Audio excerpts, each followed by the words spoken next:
Para nuestra facultad y universidad fue un orgullo poder articular de manera concreta y tangible la relación entre academia y políticas públicas, y así contribuir a la sociedad y el fortalecimiento de la democracia desde nuestra expertise. Quiero reconocer especialmente el trabajo realizado por nuestros estudiantes de Administración Pública, muchos de ellos presentes hoy y representados también por su directiva, ya que fueron ellos quienes, con apoyo de académicos y la escuela, en base a una metodología de carácter lúdico, creada especialmente para este programa por el director del proyecto, Andrés Sofia, y su equipo, a quien también aprovecho hoy de agradecer, pudieron levantar las diversas dimensiones de la participación ciudadana, instancias en las que participaron más de 500 funcionarios y representantes de la sociedad civil.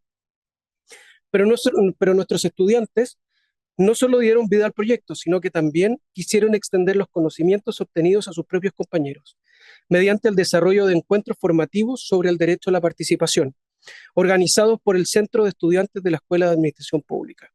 Así, este proyecto no solo contribuyó a la formación de nuestros estudiantes, sino que nos sirvió para generar valor agregado en su preparación, compromiso, profesionalismo y vocación de servicio, que reafirma el trabajo que realizamos como universidad y facultad. Si bien el proyecto Deja tu huella cumplió con su objetivo de dar propuestas y herramientas para fortalecer la participación ciudadana en el gobierno de Santiago y sus 52 comunas, aún tenemos mucho trabajo por realizar en esta materia. ¿Cuántas veces hemos escuchado, especialmente los estudiantes de Administración Pública, el famoso error tipo 3? Es decir, presentar una respuesta correcta, pero la pregunta equivocada. Recuerdo hace muchos años atrás hablando con un entonces subsecretario de gobierno que tenía una idea muy innovadora. Estamos hablando hace 15, 20 años atrás, cuando esto era impensado, que era la digitalización de todo el proceso de pago de pensiones de adultos mayores. A todas luces era un proyecto innovador y necesario porque reducía las grandes filas que tenían que hacer nuestros adultos mayores y también reducía sus riesgos. ¿Qué ocurrió? Al poco tiempo tuvo que cancelarse este proyecto porque se pudo apreciar por parte del gobierno de la época que las personas exigían ir a los centros de pago y exigían y seguían yendo a pesar de tener esta herramienta a su disposición. ¿Esto a qué se debía? A la soledad que tenían los adultos mayores en esa época y la falta de conexión con el resto de la sociedad les hacía esperar con ansia llegar a fin de mes con objeto de ir a pagar o cobrar sus pensiones y así tener una relación con el resto de las personas que veían una vez al mes. O también puede pasar que la respuesta a una necesidad no sea la correcta. También hace algunos años atrás, con el fin de que los estudiantes que tuviesen hijos no desertaran del sistema escolar, un liceo postuló y consiguió fondos públicos para construir en su interior una sala cuna. ¿Qué ocurrió? Que los estudiantes que tenían hijos seguían sin volver al colegio. Es por esto por lo que se decidió abrir la sala cuna a la comunidad. Luego de ello, se hicieron estudios que arrojaron, entre otras razones, que las madres adolescentes en general no querían volver al mismo espacio escolar del que habían salido antes de ser madres y que las que lo hacían, por un tema sobre todo cultural, preferían que sus hijos se fueran cuidados por sus madres o abuelas. Finalmente, puede ocurrir que no se consideren ciertos efectos adversos en políticas públicas, como hemos podido apreciar en los últimos días con cartas al director, en que personas con discapacidad visual levantaron el tema de la deuda de la accesibilidad digital ante la renovación de las máquinas de pago de Banco Estado. Las que antes tenían teclas físicas accesibles para personas ciegas estaban siendo reemplazadas por pantallas táctiles sin relieves ni señales audibles, afectando así su autonomía en algo tan básico. Un efecto a todas luces indeseado por una falta de consulta adecuada. Sabemos de la trayectoria de nuestros invitados y que la experiencia acumulada será invaluable para nuestros estudiantes e invitados, además de una inspiración para los líderes del futuro. Por esto, y sin más, quiero volver a agradecer a nuestros invitados por su disposición a conversar sobre participación ciudadana en la generación de políticas públicas. Sabemos sobre sus trayectorias y queremos indagar sobre esas motivaciones iniciales y sobre sus experiencias como autoridades, y estoy confiado que cada una y uno de los presentes, y especialmente nuestros estudiantes, aprenderán mucho y se constituirán en ciudadanas y ciudadanos activos en el desarrollo y mejoramiento de nuestro país y actores claves en el fortalecimiento de nuestra democracia. Muchas gracias.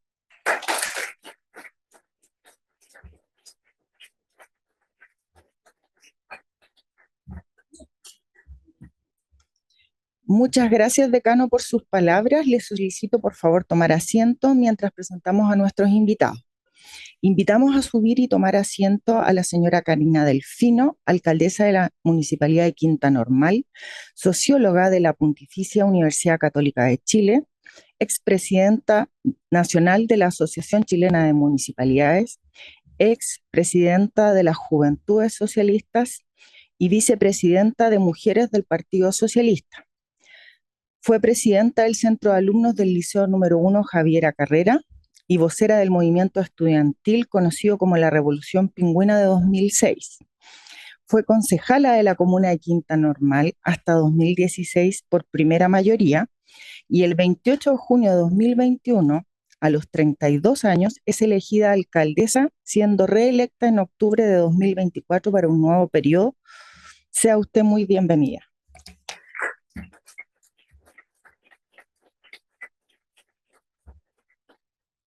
Invitamos ahora al señor Jaime Belolio, alcalde de la Municipalidad de Providencia, ingeniero comercial de la Pontificia Universidad Católica de Chile, máster en políticas públicas de la Universidad de Chicago en Estados Unidos. Durante su época estudiantil fue presidente de la Federación de Estudiantes de la Pontificia Universidad Católica de Chile, diputado de la República por el distrito número 30 de la región metropolitana desde 2014 hasta 2018. Luego ejerció el mismo cargo, pero en representación del nuevo distrito número 14 entre 2018 y 2020. Se desempeñó como ministro secretario general de gobierno durante la segunda administración del presidente Sebastián Piñera.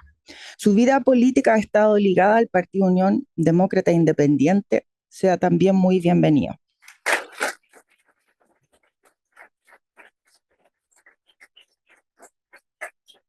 Finalmente, invitamos al señor Matías Salazar, abogado, magíster de Derecho, mención Derecho Regulatorio, experto en áreas reguladas, Derecho Económico y Derecho Administrativo, académicos de curso de Derecho Público del Transporte en la Escuela de Posgrado de la Universidad Católica, ex seremi de Transporte en la región metropolitana durante 2014 a 2018.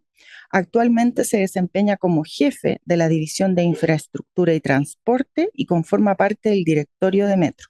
Muchas gracias y sea usted también muy bienvenido.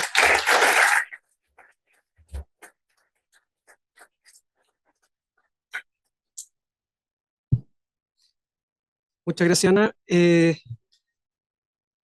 Con estos currículums podemos escribir un libro completo, pero volver a agradecer la participación que tienen el día de hoy acá con nosotros. Y quiero partir especialmente contigo, Karina, y con Jaime, porque comenzaron su vida pública súper jóvenes. Tú, Karina, como bien escuchamos, siendo vocera del movimiento estudiantil del 2006, y Jaime como presidente de la FEUC. Después siguen sus carreras, tú muy enfocada a los gobiernos locales, siendo concejal, después alcaldesa hasta el día de hoy, y en el caso de Jaime, pasando por el Parlamento, primero como asesor en la Fundación Jaime Guzmán, y después en el Distrito 30 y el 14 como diputado. Entonces, en primer lugar, ¿qué mensaje le pueden dar a los estudiantes presentes que tienen esa vocación de servicio? Entonces, ¿cómo fue ese trabajo de la vocación de servicio? Y especialmente, como venimos a hablar de políticas públicas y de la participación ciudadana especialmente, ¿qué opinan de la importancia de la participación ciudadana en las políticas públicas y cuáles son sus principales desafíos desde los gobiernos locales, que es donde están actualmente los dos? Bueno, primero de todo agradecer la invitación. Creo que son súper importantes estas instancias en que podemos dialogar y conversar, y sobre un tema que es bien importante y que, por cierto, es parte probablemente de las directrices de los gobiernos locales, que es la participación. Y me siento feliz de compartir además panel con mi colega alcalde Jaime, y también con Matías, que nos conocemos hace rato. Bueno, yo, como comentaban en la introducción, yo empecé hace rato. Fui presidenta del Centro de Alumnas del Liceo 1 a los 16 años, y fui vocera estudiantil de un movimiento bastante grande que en algún minuto tuvo movilizado a casi 1 millón de personas en el año 2006 con 17 años. Y tengo 36, así que llevo harto rato en esto, y además sacaba la cuenta que llevo además como 20 años militando en el Partido Socialista, así que llevo mucho rato en la política. Y yo me he preguntado varias veces, y me han preguntado varias veces, cuál fue mi vinculación a la política. Y yo no vengo de una familia política, de hecho todo lo contrario. cuando yo gané el centro alumna del Liceo 1 le conté a mi mamá que había ganado, porque si no se hubiese muerto, se hubiese... Ahí sí, ya, gracias.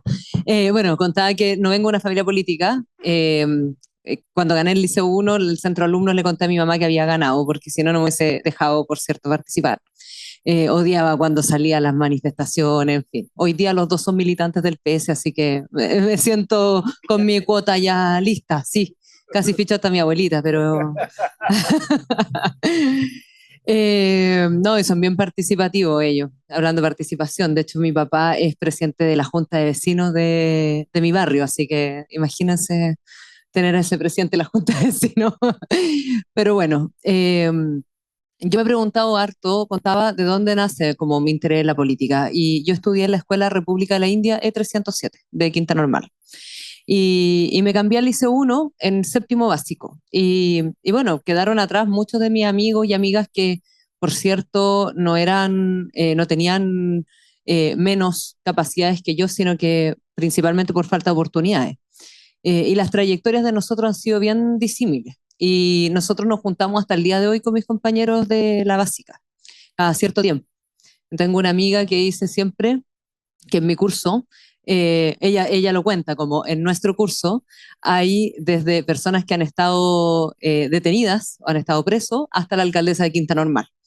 Y efectivamente creo que ese fue uno de los motivos para interesarme en la política, porque cuando llegué al Liceo 1, un colegio con harta historia política, crítico, como siempre como inculcando harto, al menos el cuestionamiento social, que además yo tengo las mejores expresiones y también como experiencias del liceo. Creo que lo que me llevó es decir por qué finalmente hay esa desigualdad tan grande en educación, de personas que por tener mayor capacidad de pago pueden optar a un mejor colegio versus quienes tienen menos recursos. Y en el fondo esa era nuestra historia de vida. Y cuando uno está en el movimiento estudiantil, además conoce otras realidades que son peores de las que uno. Como colegios de comunas de regiones. De hecho, el movimiento estudiantil del 2006 surge del, comillas, mal llamado Liceo Acuático, que era un colegio que se llovía en invierno en Lota. Pero además acá mismo en la región metropolitana, todos los colegios, yo diría la zona cordillera, con mucha precariedad. En fin, yo creo que finalmente fue como ese sentir el que me hizo vincularme a la política. Y mi primera excursión fue en el Centro Alumna del Liceo 1 y fue rudo igual. Fue una buena experiencia y siempre lo digo porque fue un movimiento muy grande, muy difícil. Nosotros éramos voceros de un movimiento, entonces no siempre podíais decir necesariamente tu opinión, sino que lo que ganaba en la asamblea. Y bueno, y después me he estado vinculando de alguna u otra manera con la política. Fui presidenta de la Juventud Socialista, fui la primera mujer presidenta, ahora soy vicepresidenta del partido, fui también vicepresidenta del partido anteriormente. Y desde el espacio local, yo creo que ser alcaldesa de la comuna donde nací, donde crecí, donde vivo, donde estudié en esa escuela básica República de la India E307, yo creo que lo más bonito que me ha dado la vida. De todas las cosas que he hecho, probablemente esto es lejos lo más bonito porque uno puede ver concretamente finalmente los cambios con tu propia acción, o sea, con tu propia gestión, tú puedes ir viendo cómo esas cosas van finalmente mejorando y cambiando.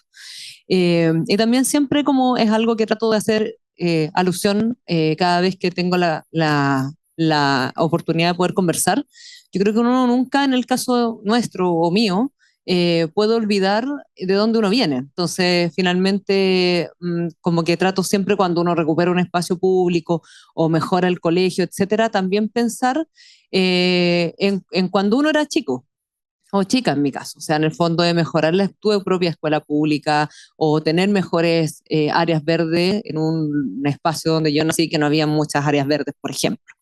Y yo creo que desde el espacio local eso se puede hacer mucho. Finalmente. Entonces, eh, como para la primera parte, creo que me siento hoy día muy feliz de poder ir concretando sueños y anhelos de personas que habitan en la comuna de Quinta Normal y que perfectamente son mis vecinos y probablemente han sido mis vecinos toda la vida. Y respecto a la participación, yo creo que tiene que ser, yo lo decía, una de los pilares o matrices más importantes que puede tener un gobierno local, principalmente porque yo creo que con participación ciudadana los proyectos se fortalecen. Y yo creo que esos proyectos se fortalecen porque cuando hay participación ciudadana, de verdad los proyectos quedan mejor. A veces uno piensa que en X lugar tiene que ir, no sé, juegos para niños, y resulta que la comunidad prefiere tener juegos para personas mayores, por ejemplo, o máquinas para personas mayores. O lo mismo con las áreas verdes, cómo se estructuran, cómo se generan, y proyectos de gran magnitud. Nosotros ahora estamos, de hecho, en un proceso para recuperar la estructura del ex hospital Félix Bulnes, y lo estamos haciendo con un proceso participativo de pensar qué quieren los vecinos y vecinas de Quinta Normal para ese lugar, porque a veces lo que uno cree, lo que uno piensa, no necesariamente encaja con las necesidades de los vecinos. Y yo creo que para eso es súper útil las consultas ciudadanas, los procesos participativos establecidos, como fortalecer el COSOC, las uniones comunales, etcétera. Y con esto voy terminando, pero además en materia de seguridad creo que es súper relevante la participación y la organización. Y lo digo porque a propósito de todos los temas de seguridad y todo lo que hoy día estamos viviendo y escuchamos en el debate público, yo creo que de los temas más importantes que nosotros hemos hecho es poder fortalecer y crear comités de seguridad. Es algo súper básico, pero para nosotros ha sido una metodología de trabajo, porque a través de los comités de seguridad nosotros damos subvenciones municipales, los postulamos al 8% del gobierno regional.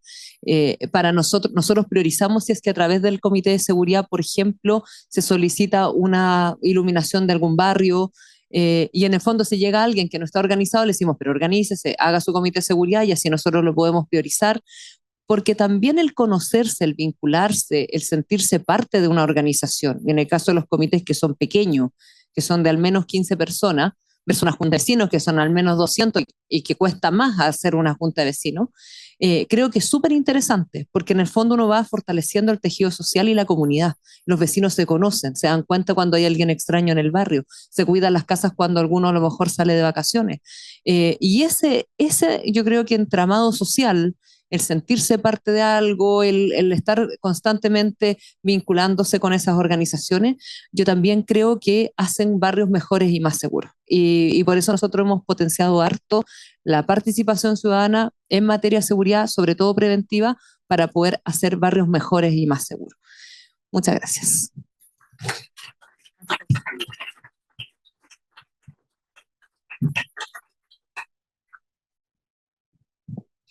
Bueno, muy buenas tardes, muchas gracias por la invitación. Es obviamente un gusto poder compartir también con ustedes, con la alcaldesa que además era la presidenta de la Asociación Chilena de Municipios hasta hace poquito y trato de tener mucho más experiencia que yo solamente 4 meses de alcalde. Y hay algo que tenemos común. Yo también partí siendo presidente de mi centro de alumnos. Fue la primera elección que gané, se la gané por 2 votos a uno de mis mejores amigos, hasta el día de hoy lo molesto por eso. Y es porque hice una estrategia de campaña con la cual éramos 2 cursos, entonces en el fondo en mi curso se votaba por 2 personas y en mi curso nos hicimos como una primaria, ahora que están de moda, y entonces elegimos a solamente 2 para que todo el curso votara por 2, en cambio en el curso al lado se dividieron los votos entre 5 y entonces perdió por 2 votos. Así que vale la pena hacer primaria también, eso es algo que uno puede decir que es importante, digamos, para la unidad. Yo soy súper disperso y por tanto para mí los mecanismos como de control fueron 2. Uno, el deporte, que fue fundamental. Hice atletismo hasta segundo año de universidad, hasta que ya era incompatible con seguir estudiando en la universidad. Estudié ingeniería comercial en la Universidad Católica, por tanto era muy intensa en el ámbito de estudio y o te dedicabas a entrenar o te dedicabas a estudiar, y las 2 cosas lamentablemente no eran compatibles. Hoy día he visto que hay mucho más atletas que lo hacen, y me saco el sombrero por ellos porque realmente es extraordinaria la pega que en particular hacen en eso, y la Universidad Andrés Bello, que es hermana de esta universidad, lo hace también increíblemente. Tiene una cantidad de estudiantes, atletas que es espectacular. Y era disperso, o sigo siendo, en verdad, porque soy inquieto, porque tengo múltiples intereses, porque me concentro en aquellas cosas que me gustan, tanto que puedo no escuchar nada, pero cuando algo me aburre, me concentro en el vuelo de la mosca. Y para saber cómo rotan las alas de la mosca, digamos. O sea, quiero tratar de ver la velocidad y tratar de medirla, digamos, su trayectoria. Y eso obviamente que lo hacía muy difícil para mi madre. Mi madre es profe de matemática y después se cambió a ser profe de filosofía. Y hacía clase en un colegio que quedaba como 100 metros de acá, y donde estudiaron mis hermanas. Entonces, la verdad es que la mayor parte del tiempo yo estaba en mi casa solo hasta que nació mi hermano chico, digamos. y por tanto la dispersión era parte de mi vida completa y total. Y si no hubiese sido por el deporte y por el centro de alumnos, probablemente no habría terminado en el colegio. Digo probablemente porque igual mi mamá, como era subdirectora, llegó a ser subdirectora de un colegio, entonces, y era un colegio medio hermano del colegio donde estudiaba yo, entonces sentía cierta impunidad también de importarme mal. Pero mi mamá desde chico me decía, mira, una cuestión que es clave, me dice, dentro de una sala de clase no existe el estudiante promedio. Lo que existe es que es cada uno de esos estudiantes que tiene que poder sacar el máximo talento de cada uno de ellos. Y eso fue parte de lo que resonó cuando quise estar en el centro de alumnos después en tercero medio y cuando entré a la universidad. O sea, el ámbito educativo siempre fue algo que estuvo presente como ese mecanismo de movilidad social y de poder sacar el máximo talento de cada una de las personas. Donde a veces se nos olvidan otros talentos como el deportivo o el musical, pero a veces son más relevantes que simplemente saber sumar, leer bien. Clave, obviamente, esas cosas, pero las otras son enseñanza para la vida también. Por ejemplo, alguien que hace deporte es una persona que necesariamente tiene que saber de seguir instrucciones, de resiliencia, de disciplina, de trabajo en equipo, de seguir las reglas, etcétera. Cosas que son muy importantes para el resto de la vida. Exactamente lo mismo que pasa con alguien que toca un instrumento. Necesita ser constante, ser persistente, ir a la falla, digamos, y ese tipo de aprendizaje yo creo que hoy día nos hacen falta. Pareciera que solo nos concentramos en algunas cosas, pero no en otras que nos permiten generar mayor comunidad. Y ser alcalde es súper bueno para los dispersos. Así que ahí les tengo ahí una recomendación. Y lo es porque tienes tantos temas distintos que no te puedes aburrir. Lo que sí es muy importante es que tengas equipos que te ayuden entonces a ordenarte, porque no basta con tener una buena intención, sino que luego esa intención tiene que ejecutarse, tiene que pasar. No basta con decir que yo quiero hacer una cosa, sino que tiene que luego ocurrir. Y en eso, por supuesto, tuve un aprendizaje del presidente Piñera, quien era extremadamente intenso en esto, particularmente en la ejecución y en cómo uno argumentaba también en las posiciones que uno tenía. Yo tenía una frase bien típica de él, cuando uno daba una opinión, decía, ya, pero ¿eso usted lo sabe o usted lo cree? Y obviamente que la palabra siguiente que saliera de tu boca tenía que ser muy clarita, digamos. O sea, ¿cuál era la fuente en la cual te estabas basando para decir una u otra cosa? O sea, no había tiempo que perder. Y no había tiempo que perder porque ese era tiempo del público, era tiempo de las personas. Y por tanto no había espacio para humo. Entonces, si no sabías, anda, averígualo y luego entonces me lo dices. Y en términos de una alcaldía pasa lo mismo, porque no hay tiempo que perder, no hay recursos que perder. Es una cantidad de cosas que uno puede hacer para poder mejorar la calidad de vida de las personas, que no hay tiempo que perder. Y hay que ser muy exigente, como decía, en el delivery, o sea, en la parte final, en esa última milla, para que realmente las cosas ocurran. Ya sea porque de lo contrario te rebotan a ti mismo o porque tú quieres marcar una diferencia sostenida. Ahora, es clave, como decía Karina, tener una buena mirada de lo que significa la participación. Porque la participación no es solamente llamar a una reunión informativa, en donde pueden llegar aquellas personas que son más intensas sobre un tema en particular o que son más interesadas en esa discusión. También uno tiene que poder interpretar ciertos silencios. Un típico problema que ocurre en la política, y particularmente en el Parlamento, donde estuve más de 6 años, es que se tiende a pensar que escuchar a quienes están organizados es toda la participación. Y eso es, obviamente que hay que hacerlo. Pero si tú escuchas solamente a aquellos que están organizados, por definición vas a dejar afuera, por ejemplo, a las personas más vulnerables. Esto es una obviedad, ¿no? Pero los cabros de prekinder no se organizan, digamos. Las personas que están postradas, por definición, no las vas a ir a ver porque están postradas. Las personas más marginales tampoco están. Y por tanto necesitas poder tener un acercamiento que sea distinto porque tu rol es del interés general, es del bien común. Y se ve mucho más claramente en un municipio que en el Parlamento, porque en el Parlamento uno representa una parte, eso es un partido. Ahora, es un partido político y la P mayúscula de la política tiene que ver con la ciudad, viene de polis, viene del lugar donde convivimos juntos. Los seres humanos, después de ser nómades, me voy a saltar como 1000 años de historia, pero después de ser nómades, nos dimos cuenta de que era más conveniente vivir en comunidad. Era mejor para cada uno de nosotros. Pero en ese convivir habían distintos intereses. ¿Y cómo resolvíamos nuestros distintos intereses para ver que primero hacíamos una cosa en vez de otra? Bueno, a través de la democracia. Digo que me salté como 1000 años porque entre medio pasaron muchas cosas, digamos, pero a través de la democracia. Es decir, cada persona tiene un voto y por tanto decide. Pero eso significa que el otro es igualmente válido que yo, solo que tiene otros intereses. Y nos podemos ir turnando a quien le toca el que alguien reconozca ciertos intereses y después otro le ponga otros énfasis. En Providencia tenemos una particularidad, y aquí me paso como la comuna, sí, me pasé más años, otros 1000 años más, en que viven 150.000 personas en Providencia. Pero todos los días vienen 2 millones de personas a Providencia. Entonces multiplicamos por 12 veces nuestra población. Y eso significa que las cosas que hacemos no quedan solo en Providencia. No sé cuántos vecinos de Providencia tenemos acá. ¿Tenemos vecinos de Providencia? Ya, ¿ven?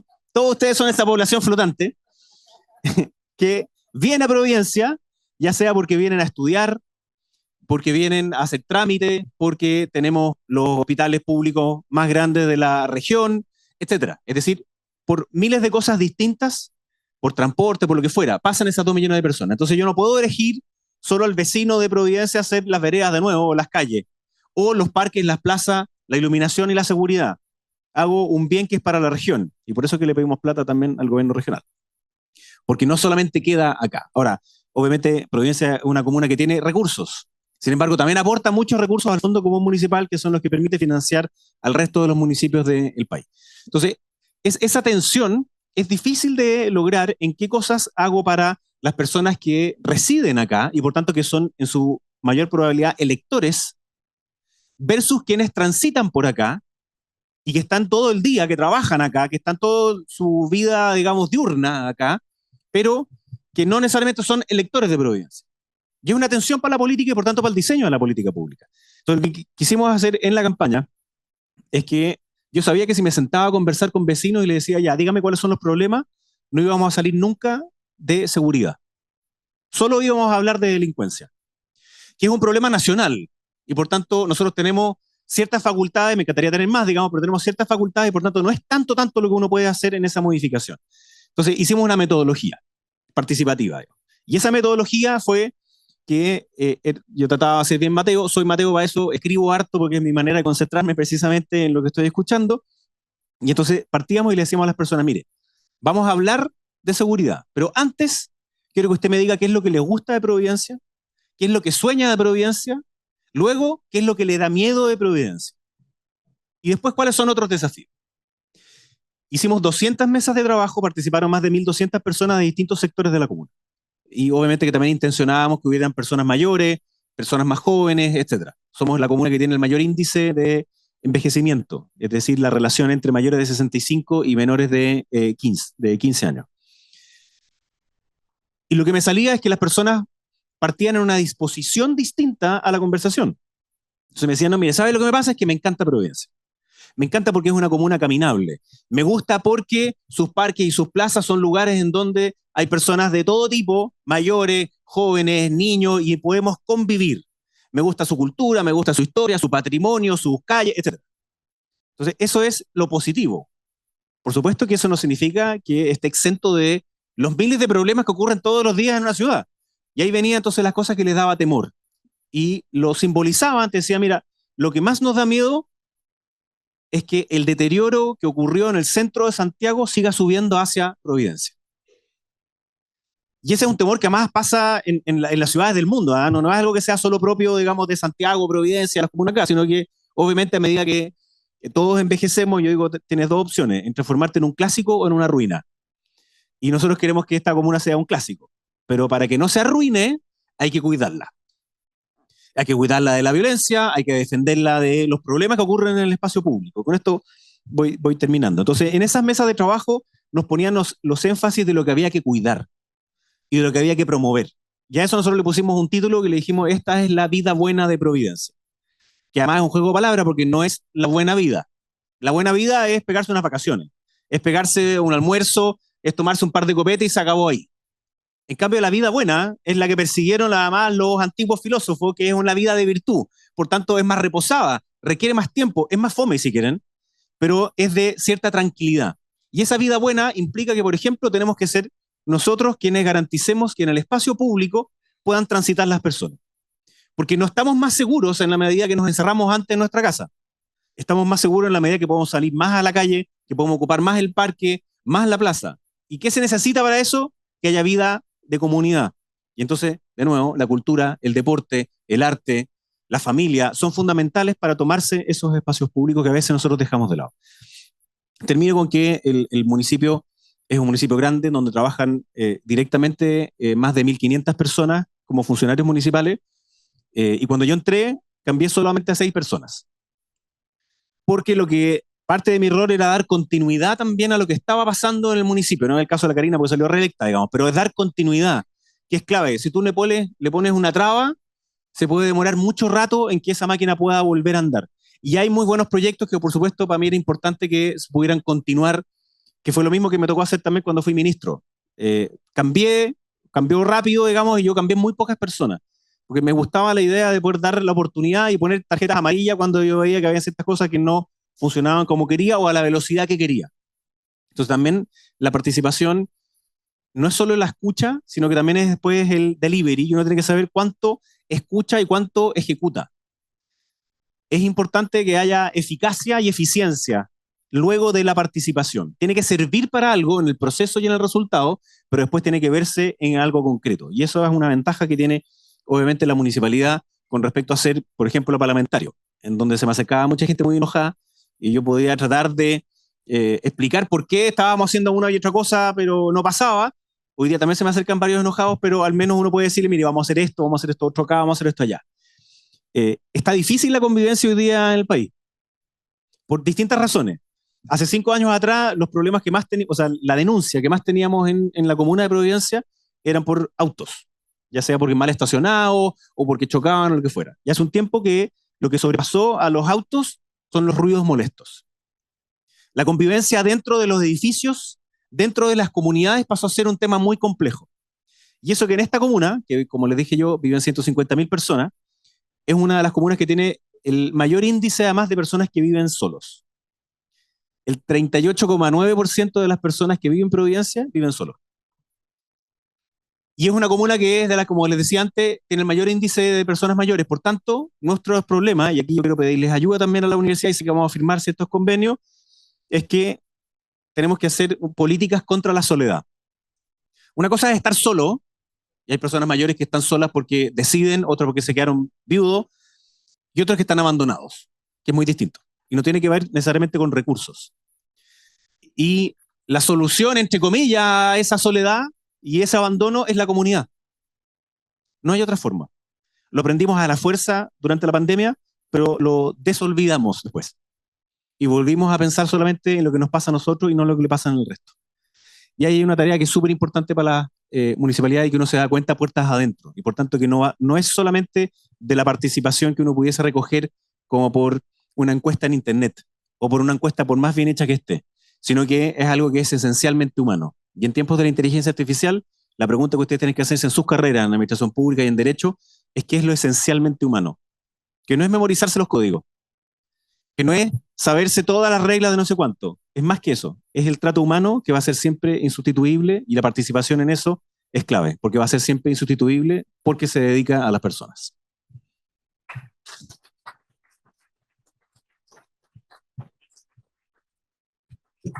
Muchas gracias, Jaime. En esa misma línea, parte de la polis que habla Jaime, o políticas contra la soledad, dice en relación con una necesaria planificación de las ciudades. Y tú, María, en tu rol como jefe de división de infraestructura y transporte, como director de metro y antes como Seremi Transporte,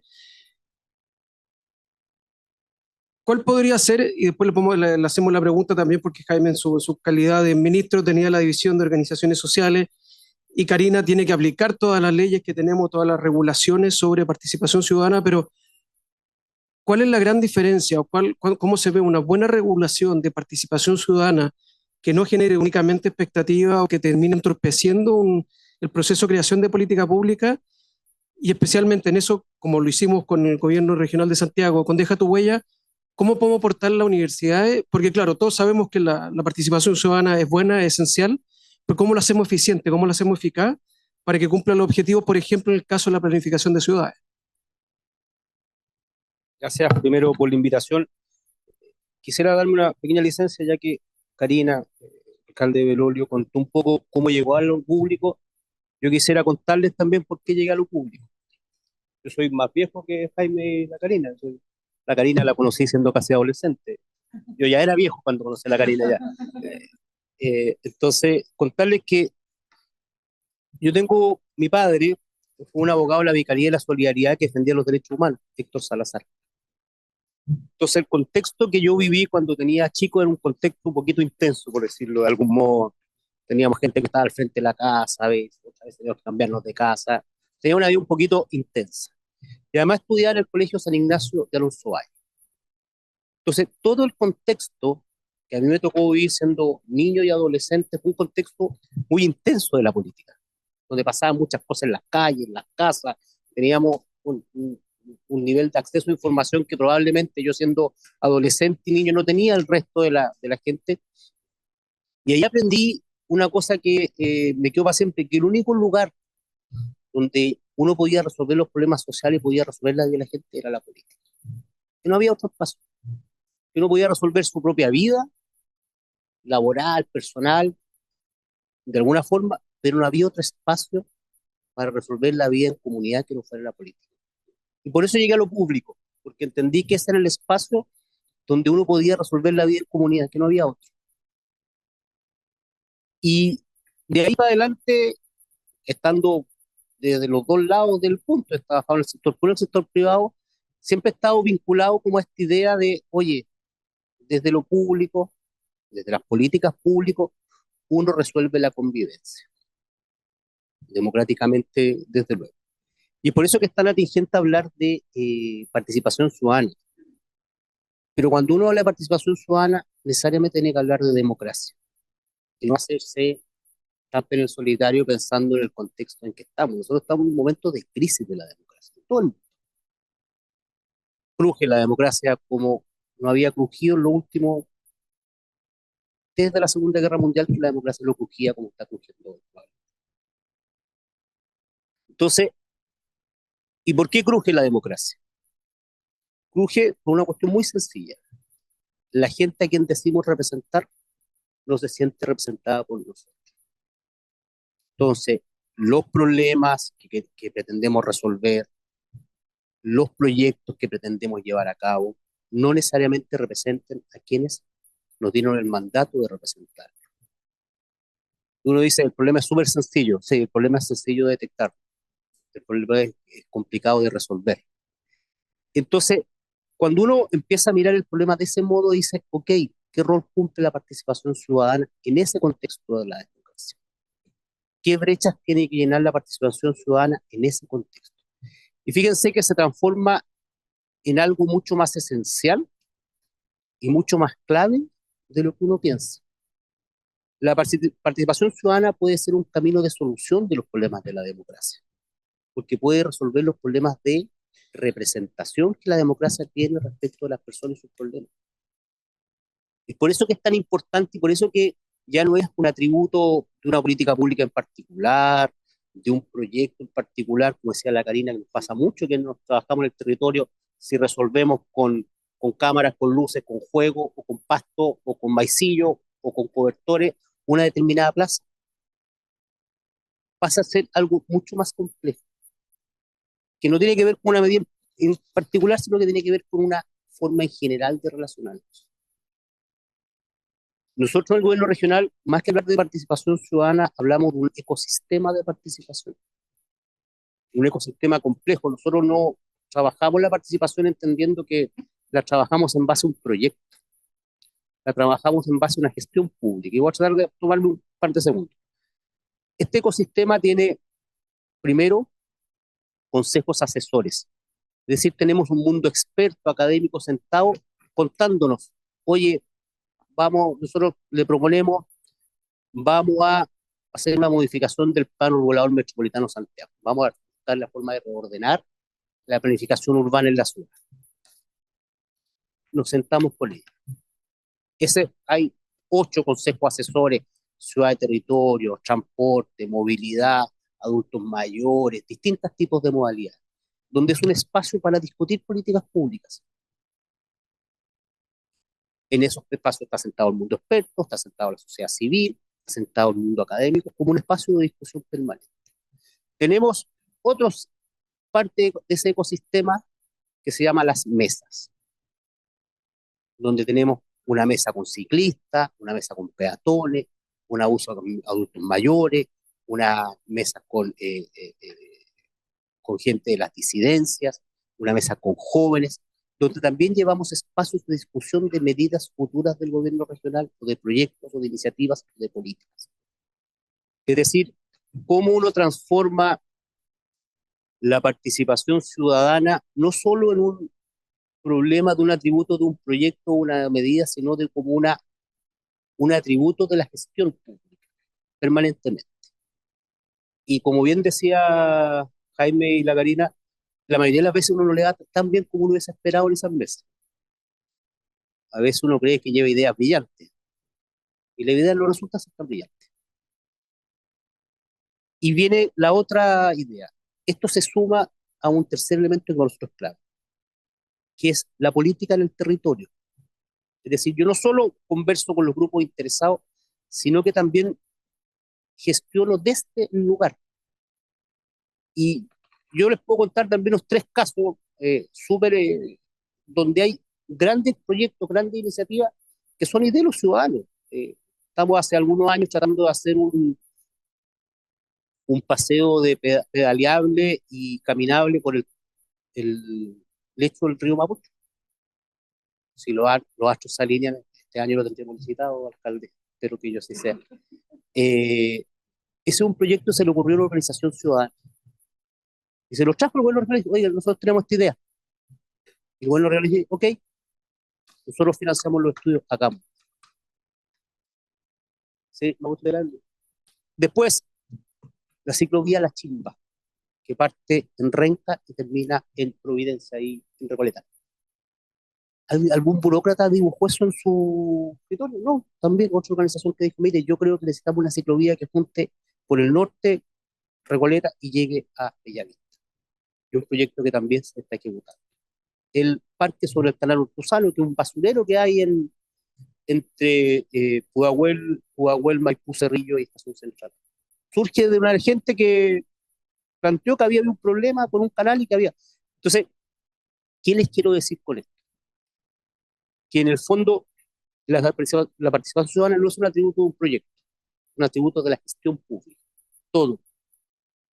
Toda medida, toda gestión pública tiene que tener la compañía. Segundo, que no siempre les va a ir bien con participación ciudadana. La gente va a querer que las cosas sean distintas como ustedes se las planteando, y eso es parte de la vida diaria. Cuando uno está en la gestión pública tiene que asumir que eso va a ser de ese modo. Entonces, lo que quiere decir que la gestión pública no tiene que enamorarse de su idea. Tiene que más bien ser capaz de tener la flexibilidad de llevar. Y tercero, abrir los espacios para que la gente, los ciudadanos, generen y lleven proyectos de un Estado que esté receptivo para hacerlo ejecutado. Como bien decía Karina, nosotros nos gastamos el 8% del presupuesto del proyecto para la comunidad todos los años. Esos son del orden de 20.000 millones de pesos. Y se abre un concurso que está abierto. Pero ese atributo es esencial. Entonces, ¿qué requiere esto? Para juntar el mundo ciudadano con el mundo político como dos, hoy día entidades separadas. Quien junta eso es la participación. Y en eso tenemos que jugar un rol todos nosotros, porque todos nosotros tenemos la condición de ciudadanos. Todos nosotros. Y todos nosotros le podemos llevar ideas, propuestas, quejas, reclamos al Estado para que resuelva nuestros problemas. ¿Por qué se los tenemos que llevar al Estado? Porque ese es el rol del Estado. Si el Estado no sirve para resolver los problemas de la gente, de verdad no sirve absolutamente para nada. Y eso es lo que tenemos que aprender nosotros. ¿Para qué sirve, tiene sentido que tengamos un Estado? Es para eso. Si no, pierde toda lógica.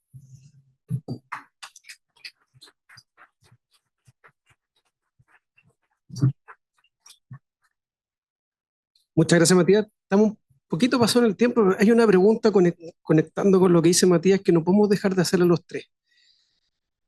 The Economist hace unos días atrás puso como portada que estamos viendo la edad del caos. Claro, venía con nombre y apellido Donald Trump, pero salió una portada roja, salía Vivimos la edad del caos. En paralelo, como bien dice Matías, tenemos como nunca estamos teniendo eh, problemas de validación de democracia. Nosotros tenemos una encuesta que hacemos a nivel de facultad que dice que la gente cada vez más está dispuesta a transar democracia por seguridad, y eso a nivel internacional.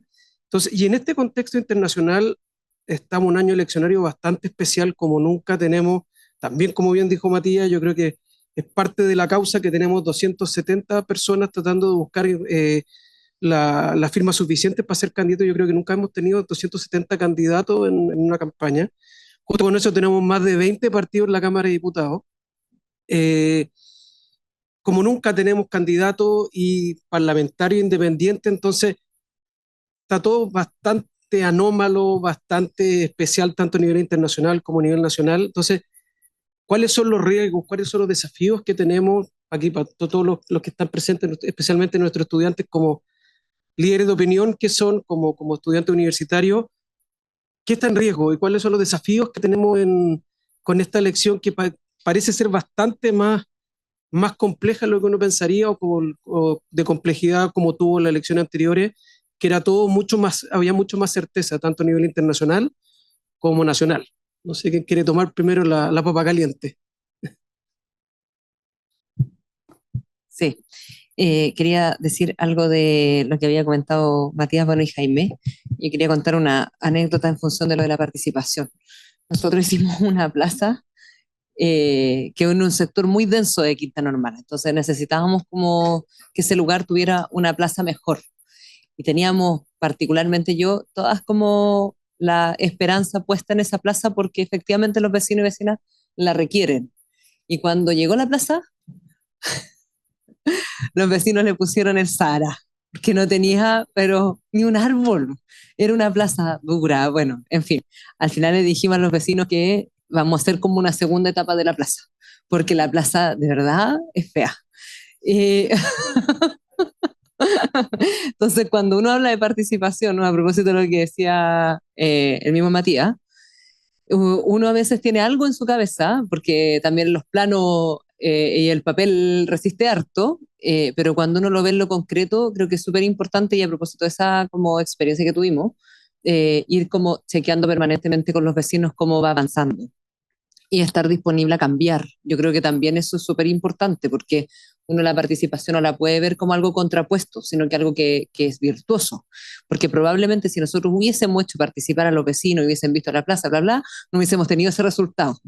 Y uno obviamente, abarata costos, o sea, la participación de verdad trae cosas muy positivas.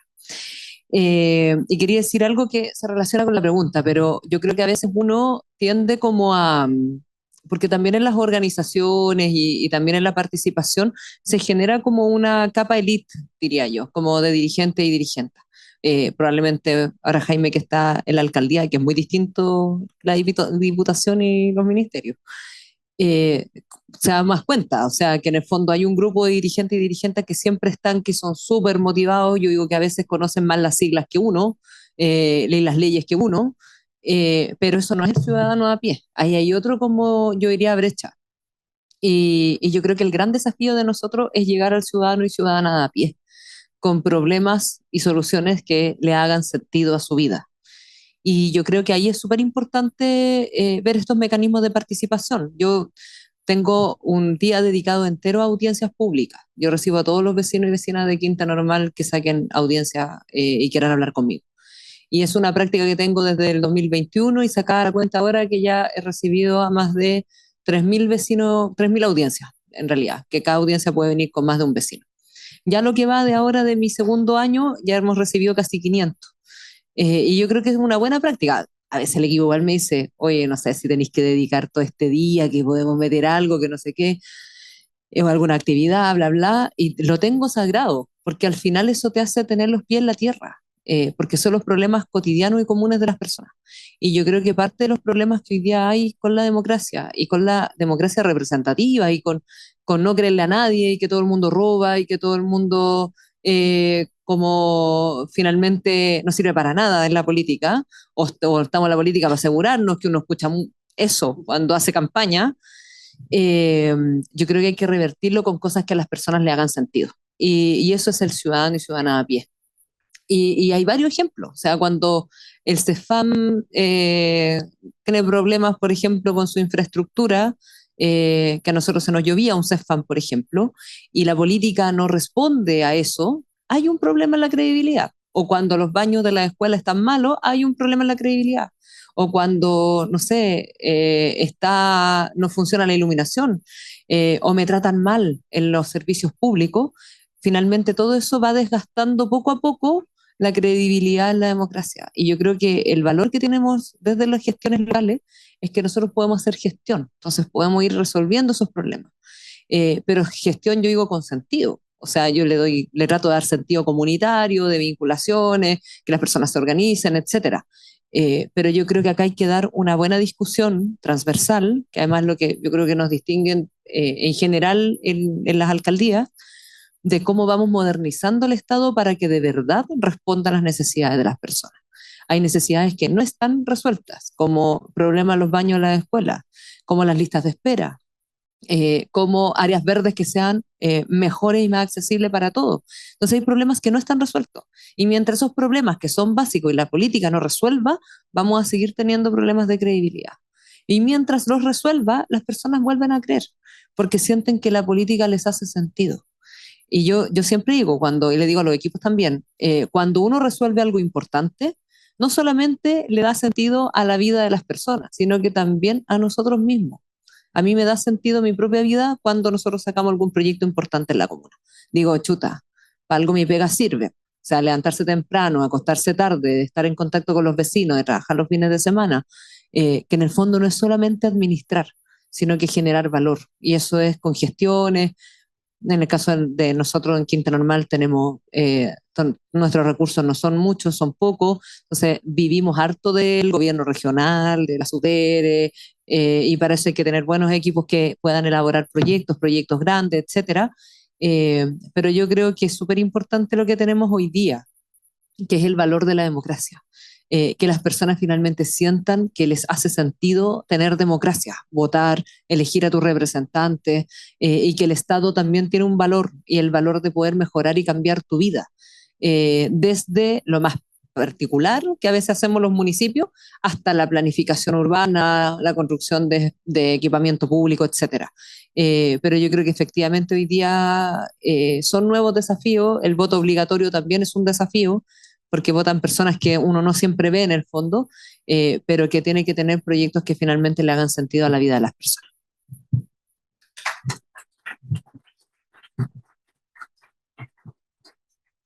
Eh,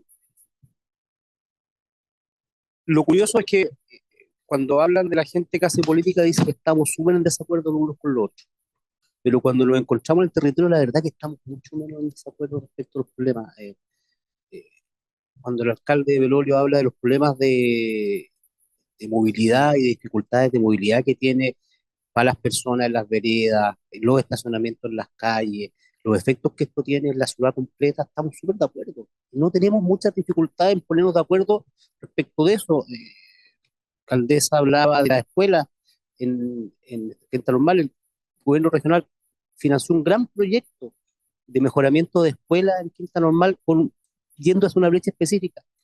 Entonces hay una suerte de mito respecto de cómo enfrentamos los problemas que creemos que tenemos enormes diferencias. Cuando nos sentamos a conversar la lógica de estamos resolviendo un problema específico en un lugar específico que afecta a un grupo de vecinos específicos, la verdad que las soluciones son bastante más sencillas de encontrar de lo que todos creemos. Discrepamos mucho menos las visiones que tenemos. Entonces, quizás si somos capaces mucho más de estar mirando esos problemas, quizás es mucho más sencillo enfrentarse a los problemas grandes, construyendo consenso en los problemas pequeños. Y por lo menos el gobierno regional que nos toca estar en esta cuestión todo el tiempo, digamos, nos es mucho más fácil relacionarnos. Nosotros tenemos 52 alcaldes y tenemos todas las militancias políticas posibles en los 52 alcaldes, todas, todas. Y fíjense que trabajamos con los 52 alcaldes, con la mirada que aportamos del gobierno regional y con las prioridades que los mismos alcaldes fijan para sus propios territorios. Entonces, creemos que ya hay una luz de esperanza respecto de cómo hacer las cosas. de cómo deben hacerse, y hay un aprendizaje que debe hacerse desde la democracia, desde el país, mirando estos procesos. Y no solo no somos lo único, los otros gobiernos regionales pasa igual. Entonces, eso como primera idea. Como segunda idea, nosotros somos gobiernos regionales jóvenes. Ustedes piensan, los gobiernos regionales tienen electos democráticamente 5 años. 5 años. ¿Tenemos todas las atribuciones que queramos? No. ¿Tenemos toda la plata que nos gustaría tener para hacer muchas otras cosas? Tampoco. ¿Tenemos toda la incidencia que a tu juicio debería tener una persona que fue elegido por, eh, por casi 8 millones de electores? No, no la tiene. Pero cuando partieron los municipios eligió democráticamente el año 92, todos decíamos que el municipio se dedicaba al aseo y al ornato. Y ahora los municipios son enormes y hacen una cantidad de cosas increíblemente altas. Entonces, yo creo que los gobiernos regionales constituyen una buena experiencia de participación y de democracia que le aporta al país. Estamos en proceso, desde luego estamos en proceso. Y por eso yo creo que cuando uno lo ve desde el territorio, la mirada da más esperanza que cuando lo ve como la política vista desde la perspectiva nacional. ¿Ah? Y yo creo que eso no hay que perderlo de vista. Y aquí para los chicos que están acá, siempre trabajar en una municipalidad, siempre trabajar en un gobierno regional es un desafío que llena el corazón. Cuando uno se da cuenta y va a un lugar, y fuimos el año pasado con la Karina, estuvimos en la escuela allá y nos mostraban el antes y el después, yo lo decía, pero o sea, haber trabajado tanto, tantas horas, los malos ratos, todo, y veis que en el fondo tienen los estudiantes, las estudiantes de estación de Quinta Normal tienen un baño digno donde ir, tienen una sala de clases digna donde estudiar, cuestiones que no eran antes. Entonces, todo tuvo sentido. Y eso también es una mirada para acercarse a lo público. Así que yo les recomiendo que si quieren que a quienes nos vibre el corazón con esto, y tienen esa vocación, tiene mucho sentido también trabajar en el espacio local, en el espacio regional, porque es donde más directamente uno aprecia tanto los problemas de la gente como contribuye a sus soluciones.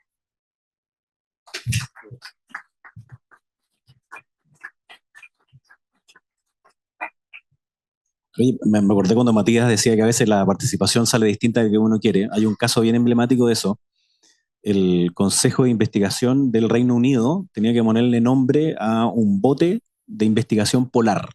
Estaban invirtiendo muchos millones de dólares. Y como son obviamente los ingleses, querían con toda esta importancia que le daban, entonces dijeron, póngale nombre. Y el que ganó fue algo así como Botecito cara de botecito, que es Boaty McBoatface. Y ganó lejos. Y le pusieron ese nombre. No era lo que esperaban, digamos, pero terminó siendo algo que al menos las personas hoy día lo incorporan como dentro de su vocabulario. Entonces son como unos submarinos no tripulados que valen millones de dólares y que se llaman Botecito cara de bote. Entonces ahora son 6. Entonces uno tiene que saber también cómo preguntar. Porque hay ciertas cosas que, por ejemplo, en el diseño de la plaza, claro, se puede ver distinto, pero hay ciertas otras veces que hay un grupo que, comillas, puede monopolizar la participación. Entonces hay que tener cuidado con el riesgo como de captura que a veces ocurre en una participación que aleja a otros, porque hay algunas personas que tienen temor de a veces de levantar la mano y decir, yo pienso algo distinto que eso. Y eso es algo que quiere siempre resguardar la democracia. La democracia en el fondo es el triunfo de que las distintas tribus pueden convivir juntas, en vez de tener que matarse unas a la otra. El riesgo es que algunos siguen teniendo la lógica de que hay que estar en contra de la otra tribu para entonces salir electo yo y pasar por encima del otro. Es lo que vemos en los liderazgos autoritarios en distintas partes del mundo y por tanto, claro, la portada del Economist con Trump es una lógica de esa, ¿no? Es yo paso por encima de los otros. No es que quiera gobernar para todos, sino que paso por encima de otro grupo. Yo creo que por distintas razones tenemos problemas de confianza, que son los que hacen que hoy día esté pasando por un muy mal momento la democracia liberal. Junto con otra cosa, que es que estamos en un mundo de incertidumbre, por distintas razones. Y nosotros además en Chile le hemos puesto de nuestra propia sazón, ¿no? A 2 procesos constituyentes, digamos, es imposible no entregarle mayor incertidumbre. Se los pusimos ahí a la ecuación de la sopa, digamos. Y en esa incertidumbre las personas se refugian en aquello que tienen más cercano. Este es un tema que a mí me ha apasionado harto los últimos años, entonces hice investigación mientras estuve en el gobierno y también después mientras estuve en la Universidad Andrés Bello. Y hicimos una encuesta grande donde le preguntamos a las personas en quién confían. Y la primera respuesta fue en nadie. Entonces yo traté de hacer una encuesta sobre confianza y salí con una encuesta de desconfianza. Entonces empezamos a forzar a que me dijeran en quién confías entonces. Y la primera fue en mi familia, la segunda fue en mis amigos, la tercera fue en mi pareja. Hay un problema ahí, pero eso es para otro día distinto. Pero es entonces familia, amigos, pareja y después el vecino. Y después el compañero de trabajo.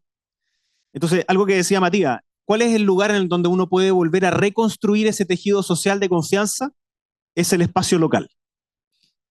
Ahora, no tienes que quedarte solo allí. La idea es poder producir esa confianza para que sea nacional. Entonces, es desde los barrios, la comuna, la región, el país. Y un riesgo que tenemos es que la inmediatez hace que no tengas paciencia para nada y la política requiere de un plazo al menos mediano. Déjeme ponerlo así. Si es que no hay mañana, ¿para qué voy a llegar a un acuerdo con alguien hoy día? Peleo nomás simplemente. Y el que pelea más fuerte y el que pega el combo primero gana. Si yo sé que me voy a encontrar con esa persona mañana y pasado mañana y así sucesivamente, parece que es conveniente que igual tengamos una relación razonable.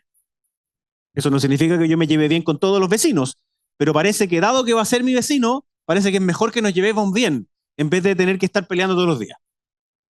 Pero eso requiere que haya un plazo en donde nos imaginamos que estamos conviviendo juntos. Un problema que tiene la política hoy día y que tenemos todos es que estamos viviendo un plazo demasiado inmediato. A mí me encanta hacer clases y esto es algo que le decía a todos mis alumnos apenas partíamos. Le decía, mira, yo entiendo que todos ustedes quieren sacarse un 7 sin estudiar, pero esto es una mala noticia, no pasa así. Entonces es difícil que hoy día te exijan una velocidad de reacción de la política cuando tú no puedes responder a esa misma velocidad y se lo exigen a la democracia liberal, además con una gigantesca desconfianza de que los intereses de las autoridades son distintos a los intereses de las personas. Entonces tú necesitas ganar esa confianza, por supuesto, te necesitas ganar paciencia. Esto es algo que Claudio Rego siempre dice, ¿no? Que son como cuáles son las obras de confianza que se tienen que hacer de manera que la gente crea que realmente ahora tú vas a empezar a solucionar el problema. Y dentro del municipio eso se puede hacer. Les pongo un ejemplo de algo distinto, que es como menos grave, entre comillas. En Providencia empezamos a hacer jardines sustentables, que tuvieran dos condiciones. Uno, que redujeran la cantidad de consumo de agua, y lo han reducido en torno como un 80%, y segundo, que al mismo tiempo fueran de bajo costo de mantención, porque si haces un jardín sustentable que baja el agua, pero duplicaste el costo de mantención, no significó ningún ahorro en la práctica. Entonces tenía que tener esas dos condiciones, y por tanto había que ir probando. Y una de las cosas que significó fue cambiar pasto en los lugares no de alto tránsito, porque en los lugares de alto tránsito el pasto es bastante resistente, y se tenía que plantar como un sustrato técnico que se llama, que es arena, que son ciertas piedras, se pone el riego automático por abajo para que no se vea, para que no lo muerdan los perros, no se rompa, y arriba se ponen de nuevo otras piedritas de manera que no salgan maleza. ¿Qué es lo que pasó? ¿Qué es lo que vieron las personas? Que nosotros, por ejemplo, en Pocuro cambiamos pasto por piedras. Y entonces la gente decía, se pegaron en la cabeza. O sea, ¿cómo me cambiaste un parque verde por piedras? Lo estamos haciendo en otras partes más. Entonces, todavía me llegan puteas por eso. Pero cuando me llegan, yo les digo, mire, ¿usted ha pasado por acá? Sí, bueno, así va a quedar. Entonces, por lo menos existe una experiencia que te muestra cómo va a quedar y por tanto tú alcanzas a confiar y generar un poquito más de confianza. Pero se demoró 6 meses en que pasó de pasto a piedras y de piedras a un jardín sustentable que además entrega beneficios ecosistémicos porque tenemos nuevamente colmenas de abejas y ocupamos menos tóxicos y otros para mantenerlo. Pero se demoró un rato. Entonces necesitas paciencia. ¿Cómo ganas la paciencia para la política? Es muy difícil. Muchas veces cuando se dice, oye, la clave es generar un relato común. Es cierto, pero yo creo que nos bastaría con, nos imaginamos conviviendo juntos en un plazo temporal de 2 años, 5 años. Eso es lo que permite que no sea más conveniente ir a pelear hoy día, sino que a generar acuerdos por aquellas cosas que son importantes. De nuevo, no significa que esté de acuerdo con todas las cosas, ni de cualquier forma, pero tiene que hacer un acercamiento. La reforma a pensiones es una de esas. Por supuesto que yo no estoy 100% de acuerdo con lo que se aprobó, pero me parece que después de 10 años discutiendo sobre la reforma de pensiones era necesario hacerlo. Y por tanto había que avanzar, porque necesitamos generar certidumbre, y parte del trabajo que tenemos nosotros hoy día es certidumbre. Dado que tenemos este futuro cancelado por la inmediatez, necesitamos entregarnos un mayor plazo y ustedes van a tener esa tarea sin lugar a duda. Termino con un ejemplo que también es clave, que es uno de los problemas de la democracia liberal, pero que necesitamos poder mejorarlo. Los límites de las comunas suelen ser problemáticos. Y suelen serlos porque administrativamente cambian muchas cosas. Entonces, en el caso de Providencia, Pío Nono es la diferencia entre Recoleta y Providencia. Así como Vicuña Maquena es la diferencia también entre Santiago y Providencia. Pero me quiero quedar solamente con el efecto Bellavista. En Pío Nono, entonces, cambia no solamente la comuna, sino que cambia además la prefectura de Carabineros entre la Oriente y la Centro Norte, cambia la prefectura de la PDI y cambia la Fiscalía. Eso quiere decir que en la práctica, cuando ocurre un delito en la vereda, al frente, o sea, a la salida de la Universidad de San Sebastián, lo ve Recoleta, lo ve la Centro Norte, lo ven otros carabineros, lo ve otros PDI. Y si ocurre en la vereda donde está la Universidad de Chile, lo ve Providencia. Y la Fiscalía Oriente, y etcétera. Entonces, en la práctica, el mismo tipo que comete un delito en un lado y lo comete en el otro lado, se ven como hechos completamente aislados. Pero es el mismo tipo. Y por tanto, ustedes, que algunos estudian Derecho, otros Administración Pública, saben que obviamente la repetición de un delito hace que sea más grave. Entonces, ¿a qué me dedico yo en parte de mi tiempo de alcalde? A buscar patrones. Entonces, nosotros aumentamos las cámaras, teníamos 300, ahora tenemos 420 y voy a terminar con 700 este año. ¿Y qué es lo que busco? Patrones de, por ejemplo, los tipos que cometen delitos en Avenida Providencia, que se disfrazan de Rappi o de otro para robar celulares. Identificamos que son 100 y operan de a 6. A los primeros, algunos de ellos ya están presos, que eran como los cabecillas, y entonces tomamos el celular, porque ellos también ocupaban el celular, muchas cosas, entre ellas tenían grupos de WhatsApp donde se distribuían los lugares, tenían horario de colación, tenían vacaciones, y tenían una empresa que además se dedicaba a cosas distintas, porque una era la que sacaba la información del celular y otra es la que vendía el equipo del celular. ¿Cómo lo identificamos? Bueno, nos dimos cuenta que los tipos se cambiaban el polerón, pero no se cambiaban las zapatillas. Y por tanto hicimos un análisis con inteligencia artificial, tenemos a 100 detectados. Y cuando los vamos a pescar en Avenida Providencia, se me cambian a Bilbao. Y voy a Bilbao y se me meten Los Leones. Y voy a Los Leones y me bajan a Bustamante. Pero los sigo persiguiendo y por tanto necesito más facultades para poder hacerlo. Pero ya generamos un tipo de delito en donde la Fiscalía los reconoce. Y entonces tengo que compartir información con Recoleta, con Santiago, y con Ñuñoa para poder perseguirlos en todas las comunas y no solamente en esta. Y además nosotros le ponemos nombre a las bandas para que sea ridículo, digamos, pero significa una manera como de unir para que el delito sea más grave. Les pongo un último ejemplo. Teníamos un grupo de personas que entraban a farmacia y lo que hacían era entrar con una bolsa como bien grande, rompían inmediatamente los lugares donde ellos sabían que estaban las cremas y los cosméticos más caros. Y como ustedes saben que están estudiando esto, digamos, eso es robo en lugar no habitado. Y como es robo en lugar no habitado, la pena es baja y por tanto la probabilidad de captura y de seguimiento es muy bajo. Pero nosotros nos dimos cuenta de lo que hacen ellos, no es solamente ir a romper eso, sino que amenazan a toda la gente que está al interior y después lo venden en la calle. Por tanto, es más bien crimen organizado. Y cuando ya es crimen organizado, tiene otra connotación y es por lo menos robo con fuerza. Entonces, cada vez que me junto con el fiscal, yo le digo, acuérdense que no es robo en lugar no habitado, es robo con fuerza. ¿Por qué? Porque quiero que sea una pena más alta y por tanto que el sistema se oriente de tal manera de ir a perseguirlo. ¿Cómo lo convencí? Porque esta no era la primera vez que lo hacían, lo habían hecho 23 veces antes, solo que en distintas comunas. Y por tanto la información estaba como distribuida en distintas partes. Y le pusimos además la banda de los cosméticos, que es bien humillante para ellos, además. Entonces, se le pone nombre, cara, y por tanto funciona, digamos, de alguna manera la fiscalización. Ahora sí que sí, último ejemplo, tengo un problema a veces de prostitución en Bellavista, en Bustamante. Como municipio nosotros no podemos fiscalizar un auto que está en movimiento. Solamente lo puedo fiscalizar si es que está detenido. Entonces, lo que pasaban es que algunas personas que ofrecían sus servicios se ponían en la vereda, lo cual significaba un gran problema para el resto de los vecinos, porque había consumo de droga, consumo de alcohol, además prestaban servicio a veces in situ, entonces generaba otro problema además para menores de edad, etc. Como no puedo parar autos en movimiento, lo que hicimos es que pusimos una reja peatonal, de manera que las personas que ofrecían sus servicios tenían que ponerse en la vereda, y en la vereda pusimos no estacionar ni detenerse entre las 20 y las 6 de la mañana, parte empadronado. El auto que para, le saco una foto y se lo mando a la casa. Y disminuimos en un 60% el delito. Entonces, nosotros tenemos que estar buscando distintas fórmulas, comillas, las más curiosas que se les pueda llegar a ocurrir, con tal de volver a ganar al espacio público.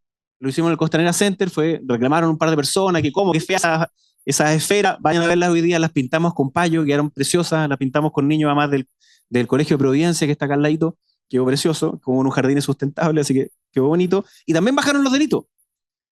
Entonces uno sabe que ¿cómo se gana la confianza? En el fondo es de a pasos pequeños. Es a partir de lo local, es a partir luego de los barrios, es generando esa identidad. Y para eso el trabajo no es con camiseta política, en el sentido de que, como tú eres de acá, entonces no me importa, tú eres de allá, entonces no me importa. No, es más amplio que eso. Yo obviamente soy de un partido, tengo una convicción ideológica, ciertas cosas, he defendido esas ideas y sigo creyendo en ellas de todas maneras. Pero cuando uno asume un rol dentro de un municipio, no puede solamente orientarse a los propios. Es sobre todo el espacio donde conviven los distintos. De eso se trata la democracia. De eso se trata la participación y el rol que ustedes van a tener que hacer como futuros profesionales. Muchas gracias.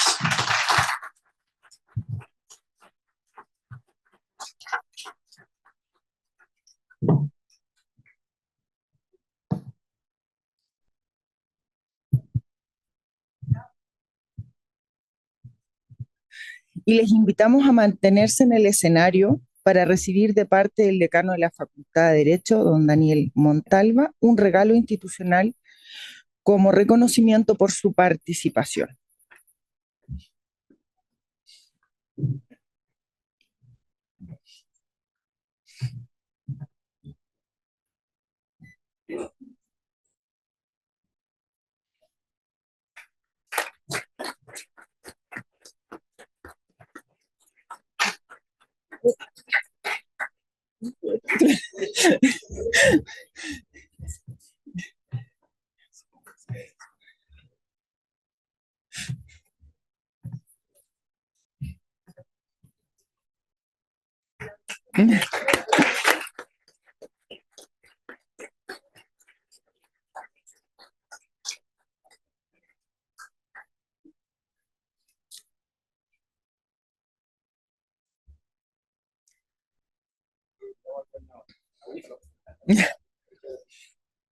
Agradecemos nuevamente a Karina Delfino, alcaldesa de la Municipalidad de Quinta Normal, a Jaime Belolio, alcalde de la Municipalidad de Providencia, y a Matías Salazar, del Gobierno de Santiago, por compartir sus experiencias en esta inauguración de las actividades académicas 2025, instancia que ha convocado a numerosas personas, lo que nos confirma que desde la academia podemos contribuir a generar insumos adecuados para generar políticas públicas de calidad.